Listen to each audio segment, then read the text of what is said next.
Hi, I'm Tim Bertelsman. I'm a practicing chiropractor in Swansea, Illinois, and for the past 5 years I've been part of a team that's mined out best practice data from the literature. We've scoured more than 5,200 resources to create best practice recipes for more than 90 given conditions. And we're going to share some of that information with you. One of the things that we've learned from this process is that so many of the structural diagnoses we treat, like a lumbar disc lesion, are not related to the structure. They're related to functional underlying problems. Let me give you an example with the lumbar spine. We know that when it comes to lumbar disc lesions, that 30% of 20-year-olds have an asymptomatic lesion. And in an asymptomatic population of 80-year-olds, 84% of them have a lumbar disc lesion. So clearly that structural disc lesion is not always the source of the patient's symptoms. What we've learned is that there are often underlying functional problems that both initiated and perpetuate that patient's symptoms. And one of those things that we're going to describe in an upcoming seminar is hip abductor weakness.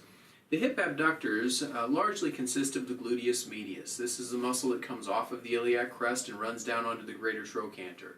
And its declared action is to abduct the thigh, but in reality we know that that doesn't happen very often.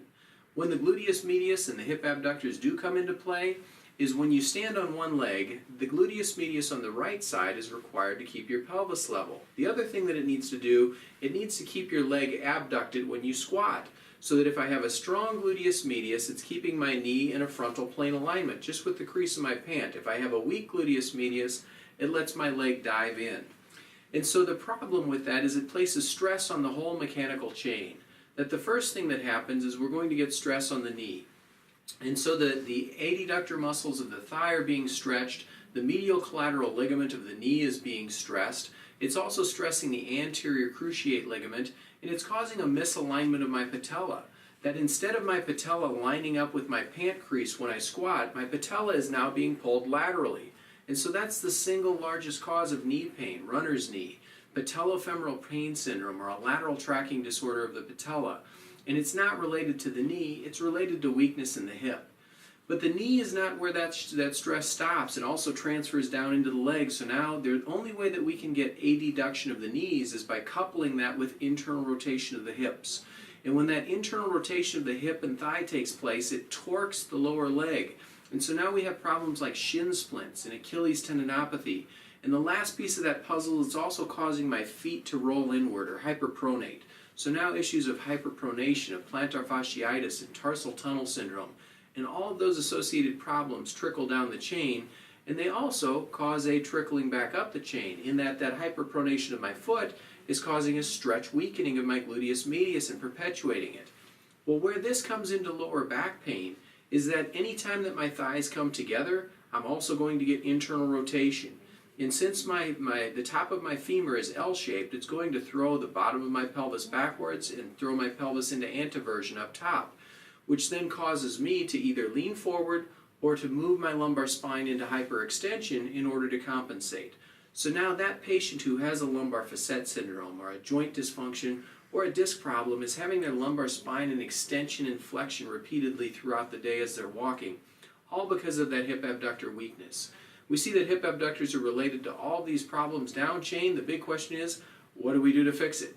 Well, we have a class that we're going to cover that. We're going to talk about exactly what to do, what you need to do as a provider, what your patients need to avoid, and the exercises that are most appropriate for that diagnosis, as well as 6 other functional problems that we've identified through our scouring of the literature. We're going to share that information with you in the upcoming class. We're also going to talk about the most critical diagnosis that we as chiropractors can't miss. We're going to talk about threatening diagnoses and how to differentiate them from the common things that we see.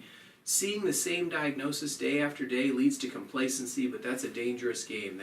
Is that condition a cervicogenic vertigo, or is that patient a stroke? So we're going to cover 6 or 8 different threatening diagnoses that have the potential to steal our license, to make sure we're not missing those. And part 3 of this class is going to focus on your ability to provide these outstanding clinical outcomes by identifying functional diagnoses, by identifying threatening problems, and then marketing those services to your medical community.